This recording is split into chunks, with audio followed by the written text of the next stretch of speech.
Vote আসে vote যায়, নেতা মন্ত্রীদের তারপর আর দেখা নাই।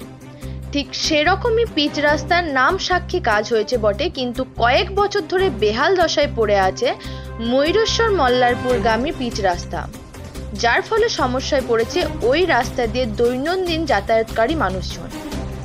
এ বিষয়ে সমস্যার কথা আজ তুলে ধরলেন মল্লারপুর থানার অন্তর্গত পেপুল গ্রামের এক বাম নেতা। শুক্রবার বৈকালে বীরভূমের ময়ূরেশ্বর ১ নম্বর ব্লকের অন্তর্গত পেপুল গ্রাম বাসস্ট্যান্ড থেকে রাস্তার বেহাল দশা নিয়ে মুখ খুললেন ওই এলাকার বাম নেতা অজয় বাগদি। তিনি জানিয়েছেন, এই এলাকার মানুষের যাতায়াতের চরম সমস্যা হয়ে গিয়েছে, বাস চলাচল বন্ধ হয়ে গেছে। তবে এ বিষয় নিয়ে কোনো সরকারি আধিকারিকের সাথে যোগাযোগ করা সম্ভব হয়নি। তবে এই রাস্তার বেহাল দশা নিয়ে বাম নেতা অজয় বাগদি আর কি জানালেন, চলুন শোনাবো। দীর্ঘদিন ধরে এই রাস্তার অবস্থা একদম খুবই খারাপ। বর্ষাকালে, আগের বছর বর্ষাকালে তো যাতায়াতে চরম সমস্যা হয়েছিল, এবছর আবার বর্ষাকাল আসতে চলেছে। এই গোটা 1 বছর ধরে 2 বছর ধরে আমাদের এইখানকার যে মোরসর থেকে কামরাঘাট অবধি যে গ্রামগুলো রয়েছে সেখানকার মানুষজনের যাতায়াতে চরম সমস্যা হচ্ছে। বাস চলা বন্ধ হয়ে গিয়েছে।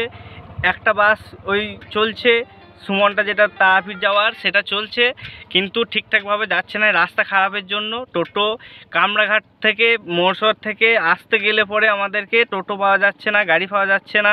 এতে চরম মানে কি বলবো, চরমতম খারাপ পরিস্থিতিতে এখানকার মানুষজন রয়েছে। এই রাস্তা তাড়াতাড়ি ছাড়াই যদি না হয় আমাদের এই বর্ষাতে আর যাতায়াত করা যাবে বলে মনে হচ্ছে না।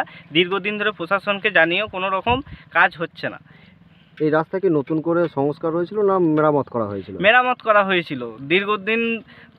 একবার কয়েক বছর আগে যখন রাস্তাটা নতুন হলো, তারপরে একবার কেবল মেরামত করেছে, তারপরে এই রাস্তার প্রতি কোনো হয়নি। আগের বছর 2-1 জায়গায় কেবল ডাস পাথরগুলো দিয়ে খালটা বুঝিয়ে দিয়েছিল, তারপর আর কোনো কিছু ব্যবস্থা হয়নি।